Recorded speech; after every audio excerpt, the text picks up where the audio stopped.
This is Anesthesia Circuit with John Kenny, a resource for the busy anesthesia provider and the only show dedicated to all things anesthesia. Listen in your car, at the gym, while you set up your room in the morning, as you cram for a test, or in your free time. The LMA intubation guide, organ transplantation process. How little exercise do we need in order to stay healthy? What is consciousness? And Sugamidex in pregnancy.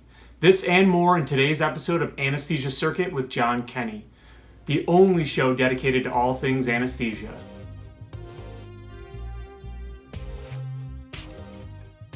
All right, before I get started with the keywords today, I wanted to remind everybody that these keywords that I have here come from a list of the most commonly missed topics on the previous year's ABA exam. So all of these things are very high yield. A very high percentage of y'all have missed these topics, and so it's something that you really want to pay attention to. But the other thing I wanted to say is that I'm going to put together a keywords review episode where the only thing on that episode is the keywords one after the next. So it'll be a great way to review, something to listen to right before the exam, and it will cover all of these topics that are going to be very high yield for you. All right, today's basic keyword is going to be LMA intubation guide. All right, let's get right into it. So the LMA was designed to form a secure and direct connection with the patient's airway. It forms a tight seal enclosing the larynx rather than plugging the pharynx. Now, whenever you place one of these, you want to keep in mind the contraindications. There are absolute contraindications, including full stomach or significant risk for aspiration. So this includes hiatal hernia, pregnancy greater than 14 weeks. Now, there's some debate there. Some people will go down to 12 weeks. But I would say that 14 is pretty safe. Extremely morbidly obese patients, and that's in non-rescue situations. Now, if you have to place it in order to get this patient to ventilate or ventilate this patient, then absolutely place it. But extremely morbidly obese patients in elective surgery, you're going to want to secure that airway with an endotracheal tube. If you're untrained on LMA use. If there's oropharyngeal pathology which would result in a poor mask fit, so something like a radiation therapy in the hypopharynx, something that is going to not allow the LMA to sit well, you want to choose an endotracheal tube in that case. And then some forms of glottic surgery where the surgeon wouldn't be able to access the area that they need to. Now, relative contraindications include positive pressure ventilation with a peak airway pressure greater than 20 centimeters of water. So that's like in stiff lungs, Trendelenburg position, laparoscopy. You want to place an endotracheal tube in those cases, unless you have a really good reason. Very long cases or in prone cases as well. Now, these are relative contraindications. If there's a very strong indication for this, you're going to want to weigh the risks and benefits. Now, the technique. The patient should be in the sniffing position. That's neck flexed and head extended. The cuff should be fully deflated. This increases the rigidity and maneuverability of the LMA. Also, you want to make sure that there's no wrinkles or sharp areas on the deflated cuff. Sometimes those can be very, very sharp and they can actually cause abrasions in your patients. Now, the back of the mask should be slightly lubricated, and the inner bowl of the mask shouldn't have any lubrication on it because that can go into the airway and cause irritation, cause obstruction, can even cause any kind of laryngospasm and things like that. So you want to open the patient's mouth by pressing down on the lower jaw with the third finger. Hold the device between the thumb and the index finger as close as you can to the junction of the tube and the mask. The posterior surface of the mask should be pressed against the palate, following the curvature of the pharynx, and push posterior into the hypopharynx until firm resistance is felt. Now, hold the tube with a non-dominant hand while removing the index finger from the mouth. Often the index finger can advance the LMA into a position alone, although if the mask isn't fully advanced, then continue to advance it with the non-dominant hand. Inflate the cuff. And usually the LMA will retract about 0.7 centimeters upon inflation. Don't hold the tube or connect the circuit at this time because it can cause the LMA to be too deep. Connect the LMA to the breathing circuit and then assess ventilation. If insufficient, then the mask should be removed and a replacement reattempted. Now remember, the cuff should be prepared between each attempt as initially described. Once the appropriate position is achieved, place the bite block. and secure the LMA. Now, remember, neuromuscular relaxation isn't required for insertion of LMA. Propofol, which provides greater muscular relaxation compared to methylhexatol, may be advantageous during placement of LMA. Also, for removal, the oropharynx should be suctioned prior to removal, and deflating the cuff entirely prior to removing is suggested. Some providers will deflate it only partially to help assist with removing the secretions or pulling secretions with it out of the mouth as you remove the LMA. Now, the advanced keyword. So this is the organ transplantation process, okay? So going through the numbers, over 100,000 people are on the waiting list for organs in the United States. 30,000 transplants are performed each year in the US. And this number is kind of shocking. 22 people die in the US waiting for transplants on a daily basis. A majority of these people are waiting for kidney transplants. Now, in the United States, organ donation is done only with the consent of the family member or donor themselves. The agencies that govern organ procurement and distribution are the United Network for Organ Sharing and the Organ Procurement and Transplantation Network. Now, they govern organ procurement organizations, the OPOs. OPOs are nonprofit organizations charged with the evaluation, procurement, and allocation of organs in their designated service areas, their DSAs. Now, as for the process, once a donor has been evaluated and consent has been obtained, provisional allocation of the organs commences. The United Network for Organ Sharing developed a computer program that automatically generates donor-specific match lists for suitable recipients based on the criteria of the patient that was listed with. Organ procurement organizations enter donor information into the program, and then they run these respective lists. Organ offers to potential recipients are made to transplant centers to make them aware of a potential organ. Various factors that are considered include blood type.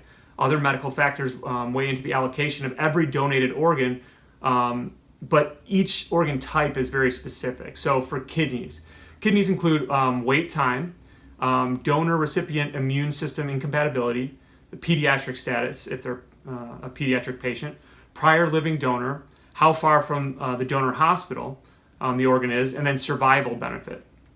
For heart transplants, they include medical need and how far from the donor hospital.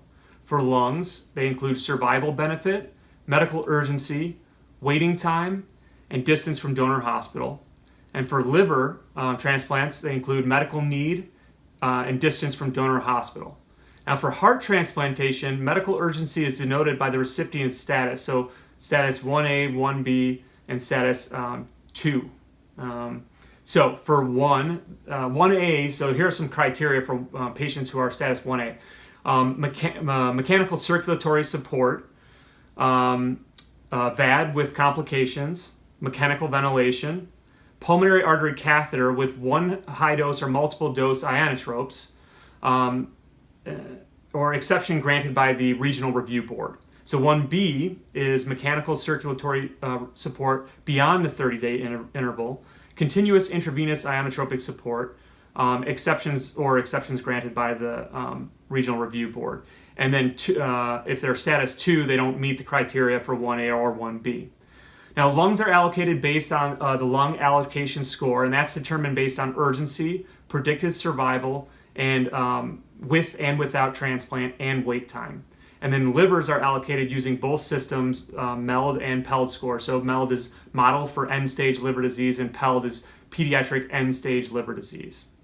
Kidney and pancreas lists are based on location, blood type, HLA typing, and wait time. So a match is said to be zero ABDR mismatch or zero antigen mismatch when a recipient for a kidney or pancreas has no detectable antibodies to the donor HLA. And a match like this can be sent out of the designated service area because of the high likelihood of success. Now, this means that there are low rates of rejection, and this allows the recipient to be on lower immune modulatories as well. And so the success of this transplant taking is much higher in these patients. Now, cold ischemia time, that's another thing that we talk about. So cold ischemia time, location for the transport center with respect to the donor hospital is given priority due to the effects of cold ischemia time. The longer the organ is on cold ischemia time, the less likely the organ will take. And there's actually cutoffs to get the organ inside and reperfused for each type of organ. Hearts and lungs need to be transplanted within 4 to 6 hours from recovery. Liver about 8 to 12 hours, pancreas 12 to 18 hours, and the kidneys are most resilient to ischemia. When packaged on ice, they can be successfully transplanted 24 to 36 hours after recovery. And then with perfusion devices, which are called kidney pumps, they can extend the graft survival to 36 to 48 hours post-recovery for kidneys. So pumps like this for hearts and lungs are also being tested. The U.S. Department of Health and Human Services organ transplant website has a lot of information on this, and you can check it out for more information. So today's personal health segment is on something that we all know really well. We know a lot about. It's exercise. Today in this segment, what I want to do is kind of go through some of the things, some of the obstacles that we all have to exercising, and techniques that we can use to exercise more. But then also I want to go through some data that may change your mind on exactly how much exercise we actually need. All right, so let's get into this. So some of the benefits of exercise that we may not really know offhand are it helps you quit smoking and stay tobacco free. It helps boost energy levels so you can get more done. Helps manage stress and tension. It promotes a positive attitude and outlook. Helps you fall asleep faster and sleep more soundly. It improves your self-image and self-confidence. Provides fun ways to spend time with family and friends. And helps you spend more time outdoors or in your community. Now, the American Heart Association recommends at least 150 minutes of moderate exercise per week or 75 minutes of intense exercise per week. Now, also moderate and high intensity muscle strengthening activities, they recommend to do that 2 days a week or so. Now, if motivation is the issue, then there's some scientifically proven techniques to kind of get past that. Now, some of these include get a buddy or a trainer. Also, so get a buddy or a trainer, make a financial incentive. So a buddy, that may be more of a guilt incentive. But sometimes people will set up, weight loss challenges with their friends. They'll say, okay, in 6 months from now, we're going to weigh in and whoever has the most weight loss will win X amount of money. Or I heard another one where at any moment within a 12-month period, one of the friends can call the other friend and say, all right, it's time for a weigh-in. And whoever has a greater percentage of body loss actually wins for that period of time. And then the other financial benefit is getting a trainer. I think trainers are great because they motivate and they help you so that you don't hurt yourself. They'll tell you how to do the techniques appropriately. But also, when you have money on the line, when you've paid for those sessions, you're going to make a bigger attempt to go than just, I can go next time if it's just a monthly thing.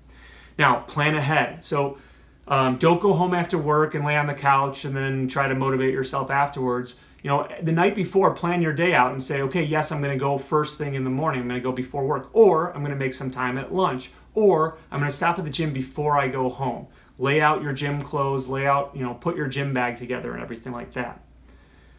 Put your clothes on. This is hilarious. Put your clothes on, put your shoes on. Even if you're not motivated, if you're not feeling it, get in those clothes. It's been proven that if you do that, you're actually a little bit more likely to actually head outside and make your way to the gym. It's something simple that you can do. Bargain with yourself is another technique. Say, okay, I'm only gonna go to the gym for 10 minutes. I'm gonna walk down, 2 blocks and back. I'm gonna jog 3 blocks and come back. Just get the heart rate up, something like that. Oftentimes, that by itself actually is some exercise. But oftentimes what will happen is that you'll prolong or you'll extend that exercise regimen once you get the wheels going. Remove should from the vocabulary and replace it with get to. Now, this is a good one for a lot of things in life, I think, in general.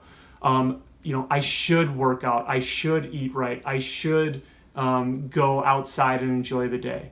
Think about it in a different term. Think about it as I get to. I get to work out. If you didn't have the capacity to, if you were sick, if you were ill, if you were, in a climate where it's nasty outside at all times, you don't get to go outside. But you actually get to go outside. You get to go to the gym. You get to work out. So think of it that way, and it may actually just change your mind and motivate you a little bit more. Change your routine.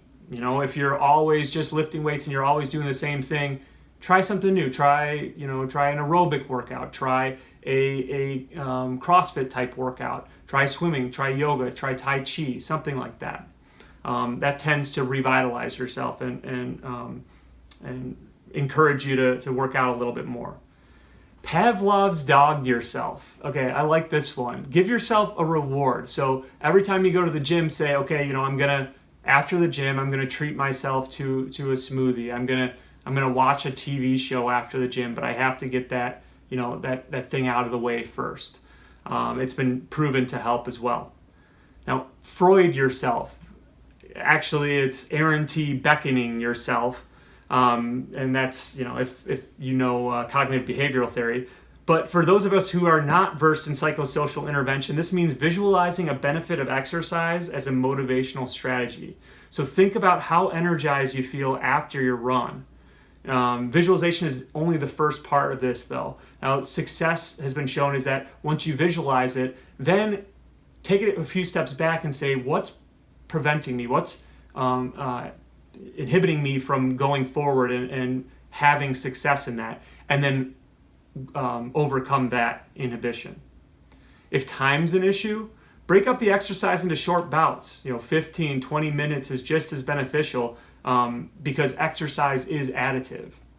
Also, if energy is an issue, studies show that mild exercise for even 10 minutes, which is in this study was shown to be 30% of max, actually will increase your executive functioning and your arousal as well.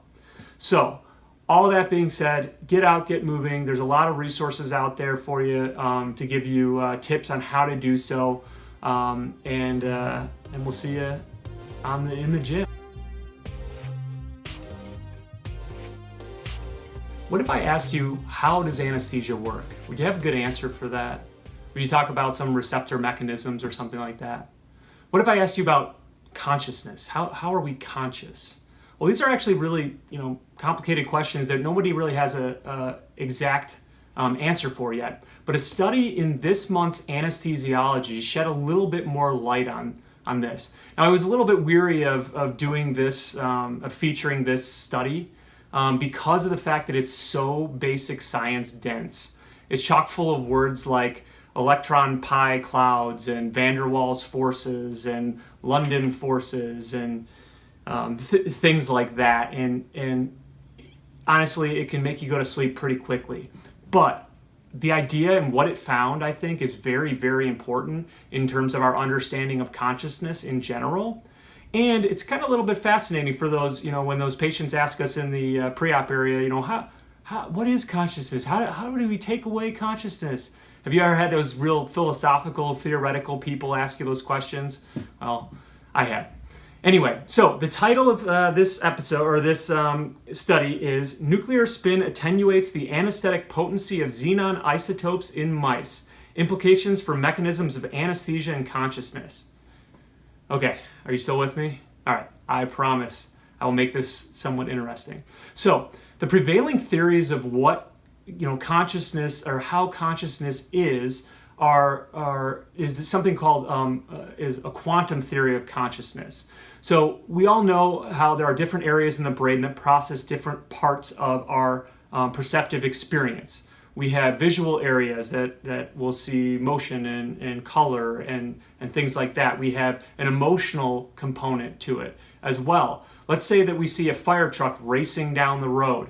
Now, one part of the brain will see the color, the red. It will also see the movement. Now, that's processed in one area of the brain. There's hearing or auditory areas of the brain that will process the sound, the noise of the engine, the noise of the sirens.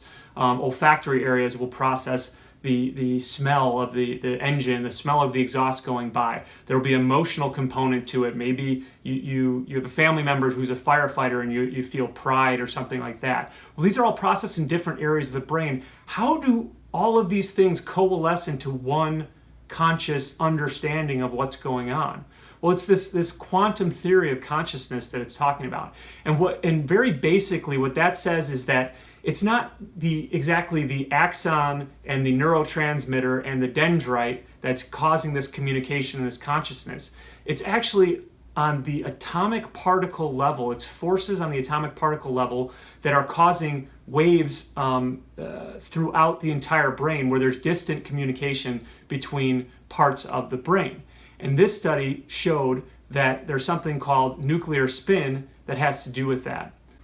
So I put together a little analogy here. It's a pool with water. So what we know about a pool with water, or any body of water, this is my pool here. If you drop a pebble into that pool, you're going to get waves, you're going to get communication with the entire pool of water as the waves spread out from that initial area. You're going to have communication all throughout. So this is somewhat like the communication through the brain. If you have a conscious idea in the brain, it's going to communicate throughout. Now, if you have an anesthetic or you have something disrupting that consciousness, it's as if we've partitioned off that pool. So you may have certain neuronal firing in different areas, but it's not going to come together or coalesce into one coherent thought. And so you see here, I've divided up the pool into different sections. And when you drop that pebble into the one section of it, and we see, because it's been divided now, the waves aren't able to communicate. It's not able to create a wavy pool throughout the other sections. Now, we do this with different, medications.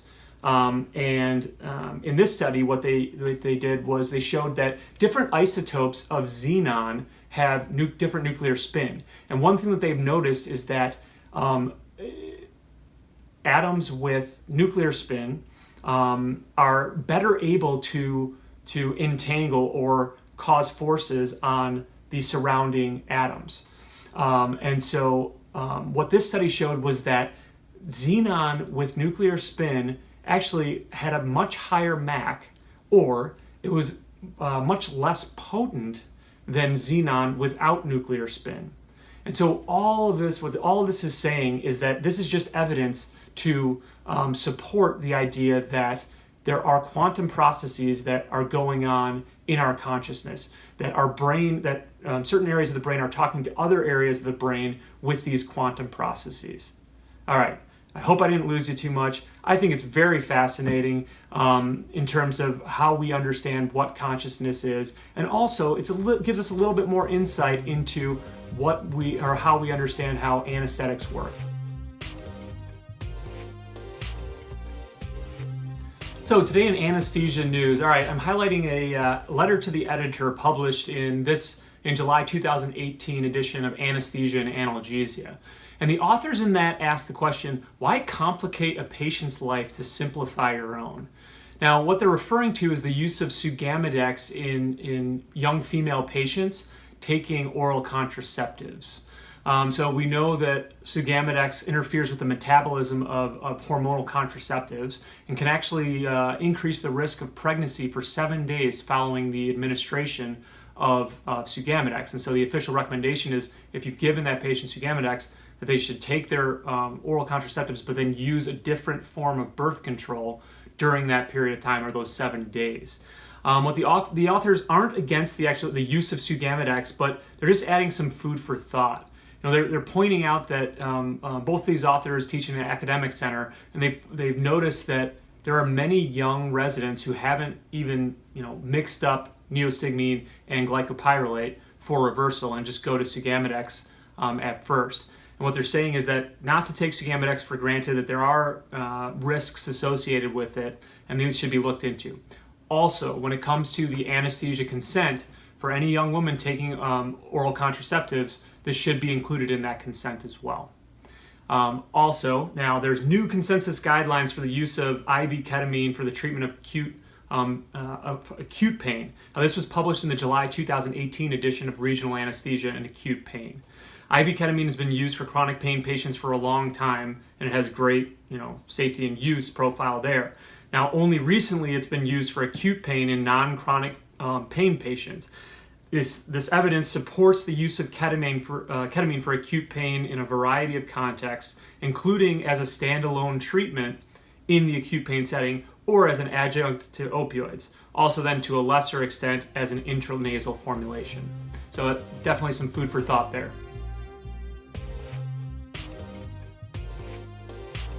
As for our announcements, all right, some great conferences coming up. All right, let's get right into it. So, Anesthesiology 2018 annual meeting is going to be held in San Francisco, California, the beautiful city by the bay, October 13th to the 17th, 2018. Advanced registration can be done on their website until October 11th. You want to book your hotel room through ASA Hotel Block by September 12th, and you can save $100 on registration. The American Association of Nurse Anesthetists 2018 Annual Congress is being held in Boston, Massachusetts, September 21st to the 25th. Early registration discount ends on August 15th, so it's coming up very soon. Society for Anesthesia Airway Management Scientific Meeting, the SAM meeting, it will be in Chicago at the Palmer House Hilton on September 13th to the 16th as well. Pre-registration will be closed when space is full or on September 1st at the latest. Note that on-site registration will be assessed if there's space. The attendees will be assessed an additional $50 to the published registration fee. Also, ASRA, the American Society of Regional Anesthesia and Pain Medicine Fall Meeting will be held November 15th to the 17th in San Antonio, Texas. If you'd like to present at this exciting meeting, there's still time to submit your abstracts. The deadline is September 5th for abstract submission. Also, early bird registration deadline is September 28th. And then, last but not least, the 32nd Annual Challenges for Clinicians Conference will be held at the Drake Hotel in Chicago, November 30th to December 2nd. Join Drs. Peter Nagley, Avery Tung, and more at this exciting conference as well. Register online at anesthesia.uchicago.edu.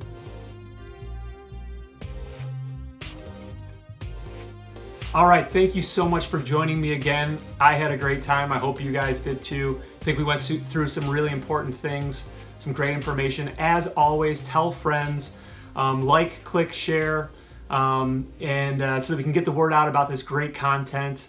Also, if you have suggestions, topics you'd like me to go through in the future, things you want me to cut out that you don't like, please share in the comments below. I'm more than happy to take suggestions going forward. This is Anesthesia Circuit with John Kenny. I'm John Kenny. This is the only show dedicated to all things anesthesia. See you next time. Information disseminated in this show are for entertainment purposes only. Please consult your professional societies for the most up-to-date information on practice guidelines. Kenny's Anesthesia Circuit is a Vigilant Medicine Media production. Copyright Vigilant Medicine Media 2018.